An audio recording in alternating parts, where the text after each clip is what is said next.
So, while researching for this video, I found that another YouTuber named Sagan Hawks made a very similar video to what I planned out, and it was very good. I'd recommend you watch it. We do talk about a lot of similar stuff, so I went back to modify the script a little to try to make the video more original, and we do have a lot of differing opinions about the game. So if you want to watch his video too, it'll be linked in the description. And while you're there, watch his FNAF retrospectives too. Those are also really good. Alright, enjoy the video.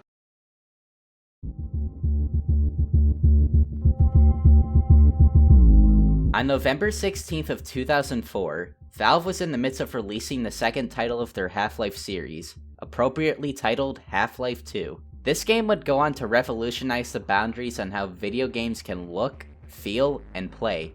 For standards of the time, this game was in all senses groundbreaking, even having visuals that still really hold up for its time period. And to top it all off, a perfect physics engine.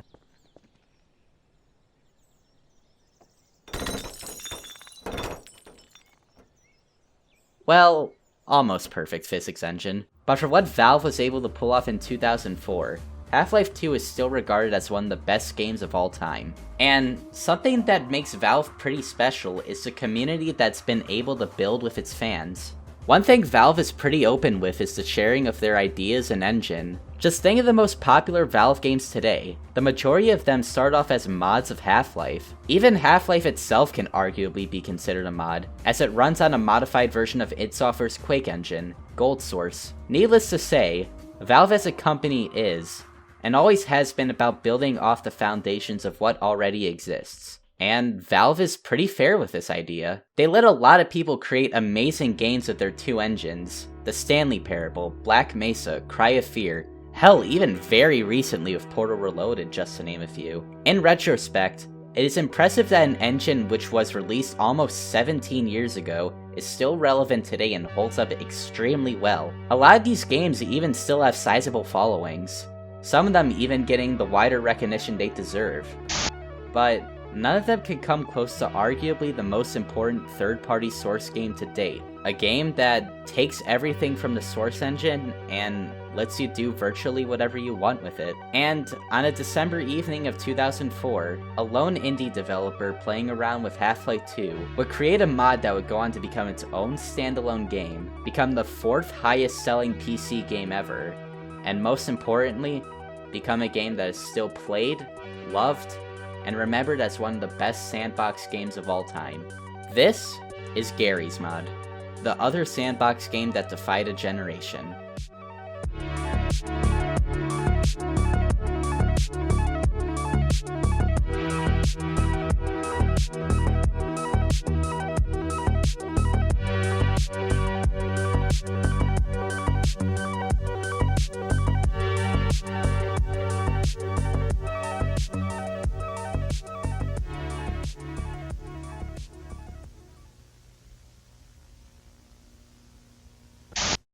So, for the beginning of this, let's establish some foundations. When you think of a sandbox game, what's your first thought? Probably a game that lets you do practically whatever you want. If you were to give an example of a game like this, your first thought would probably be Minecraft. A game that needs no introduction, one's which framework is derived from letting the player make, explore, and customize whatever they want. But if you really wanted to get technical, you could describe any game that has an open map to explore as sandbox. I mean, is GTA San Andreas less of a sandbox than Minecraft?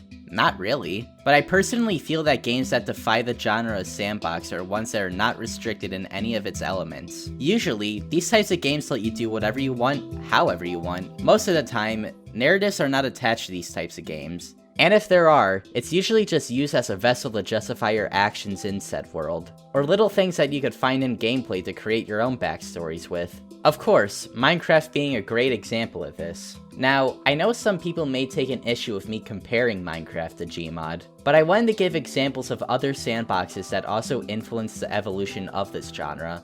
But Garry's Mod is special in the fact that the majority of content you will be using is 100% user created. Sure, modding is obviously not a new thing, but the thing that makes Gmod so unique in particular is the fact that the game revolves around mods created by users. I mean, it's literally in the name. For instance, take vanilla Gmod.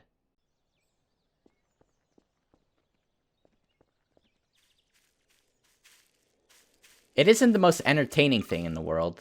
Sure, you can still have a hell of a time with friends, and if you're the creative type, you could do incredibly impressive things with what you're given. But for most, there isn't that much you can do. And this is where the modding community comes in. Starting off on garrysmod.org, the modding community was starting to make its first efforts with add-ons, until eventually being replaced with the much more convenient Steam Workshop with the release of Garry's Mod 13.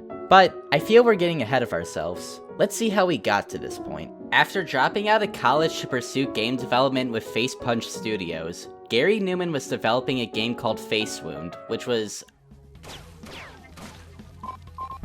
a little rough around the edges, you could say.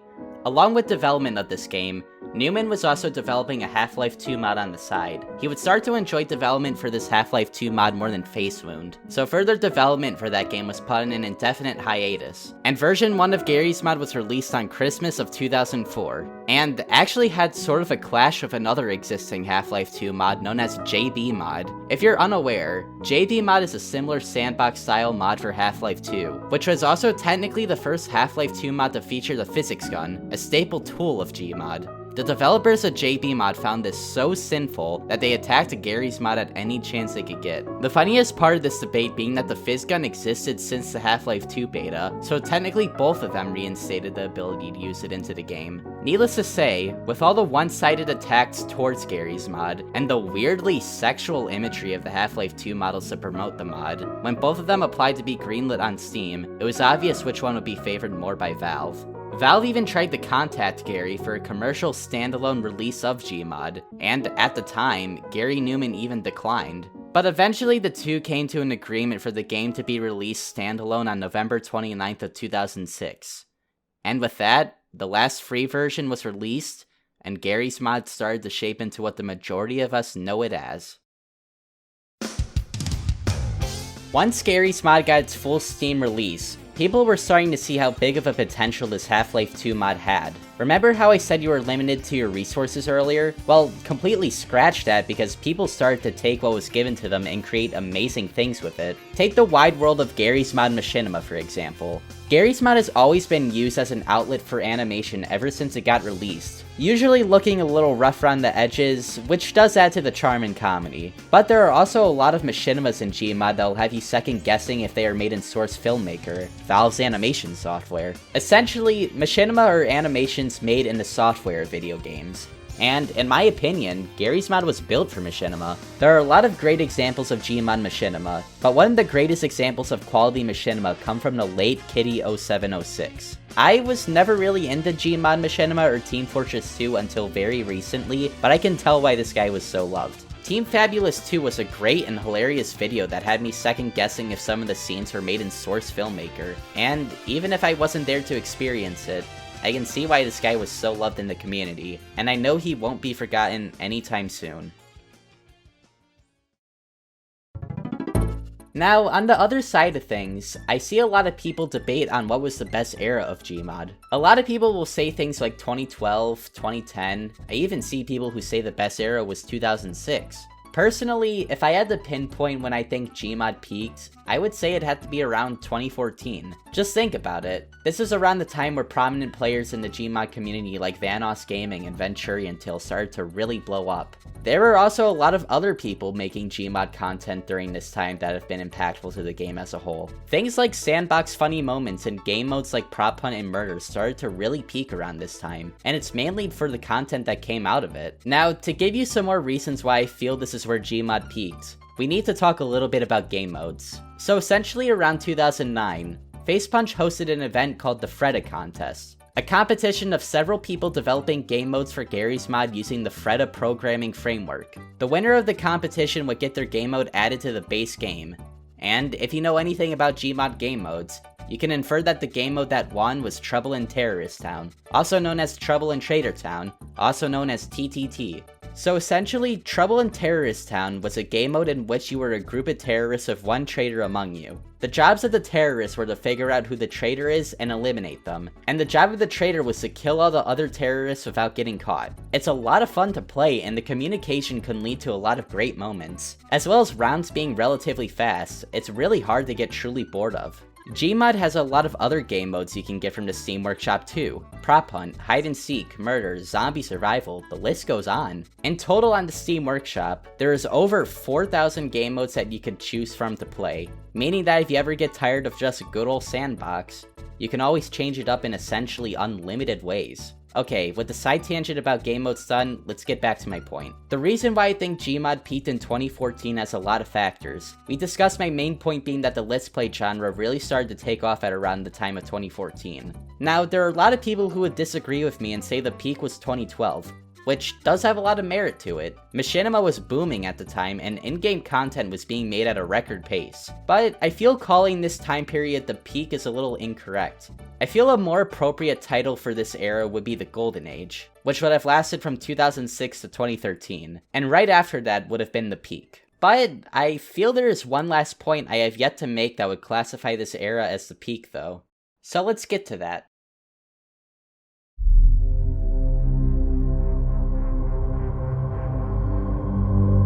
Yep, we all know it, we all love it, and we all know its history. But I feel the lesser known but very interesting part about this game's history is its relation with the Source engine. For some reason, as the years went by, Five Nights at Freddy's and Source started to go better together than peanut butter and jelly, with FNAF starting to absolutely dominate the Source filmmaker side of things, as well as Gmod for a little bit. So much so that the original fan-made Source models made by Splinks are still being used uncredited by news publications, and even as references for official merch. I feel Garry's mod and FNAF are so symbolic at this time because of the popularity of things like the maps and models. Although heavily inaccurate and now replaced with much more accurate looking models, the Splinks models in the original Gmod FNAF map have been used in so many machinimas and Sandbox funny moments. So much so that if you look up Gmod on YouTube, the second most popular search term is Gmod FNAF. With the release of Five Nights at Freddy's and the growing popularity of the Let's Play genre, the Garry's Mod community started growing in droves, statistically even. If you look on Google Trends, you can see that Garry's Mod peaked in searches around the midpoints of 2014, and continued to peak until 2015.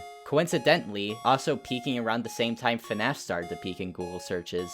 To say that FNAF didn't at least contribute a little bit to the success of Gmod during this time would just honestly be untrue. At least that's what I and the statistics think. And just like Five Nights at Freddy's, Garry's Mod started to hit a little bit of a regression era, much like many other games at the time, being phased out in the YouTube algorithm in favor for the next trendy game, and this was really shown in the decline of YouTubers that primarily made Gmod content. People like Vanoss Gaming and Venturian Tale started to decline as the years went by. Vanoss a little less because he was able to adapt with trends as well as continue Gmod content. But the constant playing of Gmod was one of the key factors on why a lot of the crew members of the Vanoss channel started to leave. Your work, keep it up. The only thing I want to ask is how come you don't play with Vanoss Gaming? Wow, because I don't play Gmod anymore. That's all he does. Although things were a little rocky, sailing for that channel never really halted. I can't say the same for Venturian Tale though. With not being able to catch up with the rest of the gaming community, as well as a lot of the team of siblings just simply growing up and doing other things with their life, Venturian Tale has been on a slow, but obvious decline, with a lot of their new videos hardly even being able to break 20k views. It's kinda sad to see a channel that you used to watch as a kid religiously just kinda wither away like this. But the guy is married now, and has probably accumulated enough money in his stay to have a comfortable living. But, with all this information, it brings us to the present.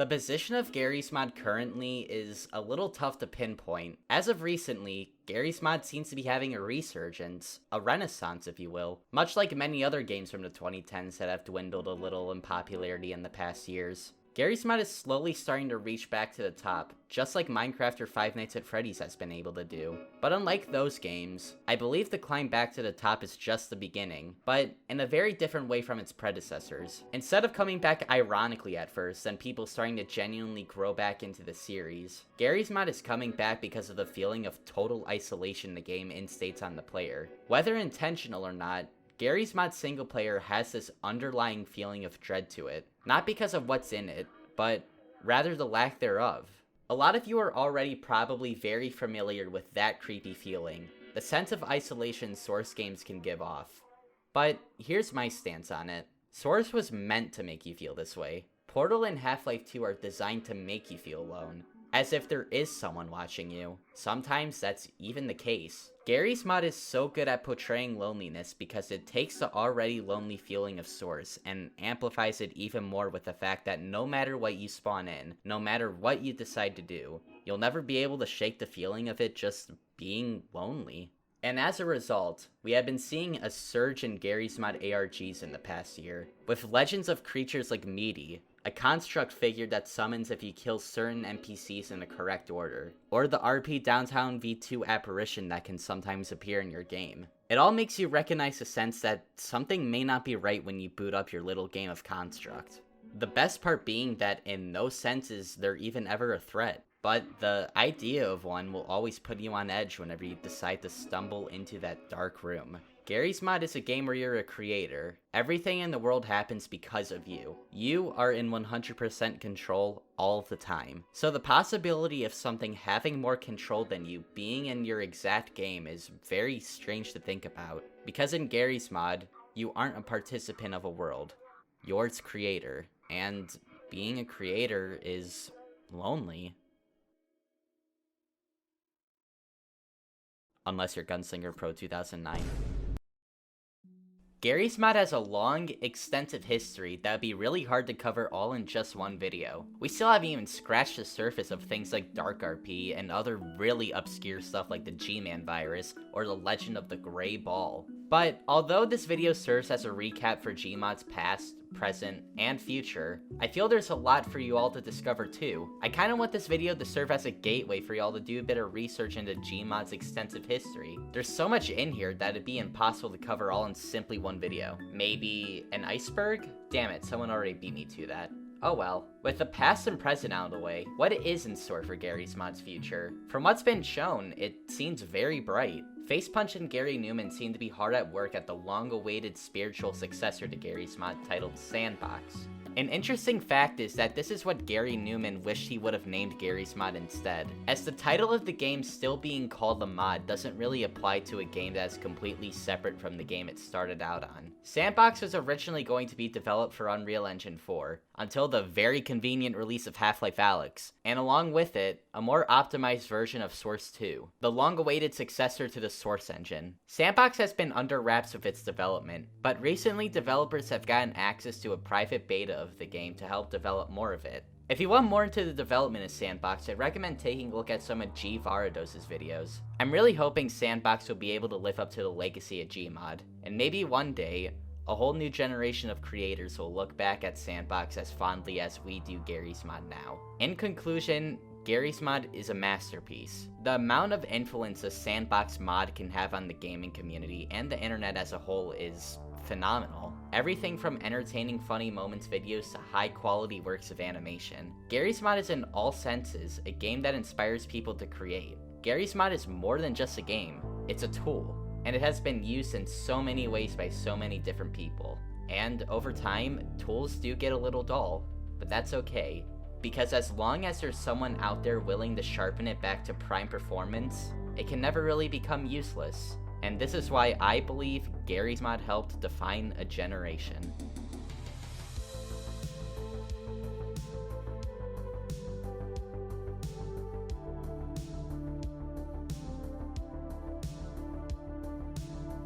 Now I know talks like these at the end of the video are starting to become something that happens at the end of almost every video I upload, but I wanted to end everything off with some things. For one, I'm on summer break now, which means I have a lot more free time. Hopefully uploads will start to be more frequently than every 2 months now too. Also, a notable announcement is that I'm in the middle of forming a podcast which will be linked below. We don't have a full schedule planned out or anything yet, but hopefully expect an episode maybe this coming week. Other than that, I hope you enjoyed this retrospective of one of my favorite games of all time. Out of everything I have uploaded on my channel, this is probably one of the most passionate things I have made yet. I just have so much to say about this game. And whether you listen to every word I said with extensive detail, or just wanted something to put on as background noise, I hope everyone watching got some sort of enjoyment out of my ramblings. Alright, hopefully I'll see you all soon. See ya around.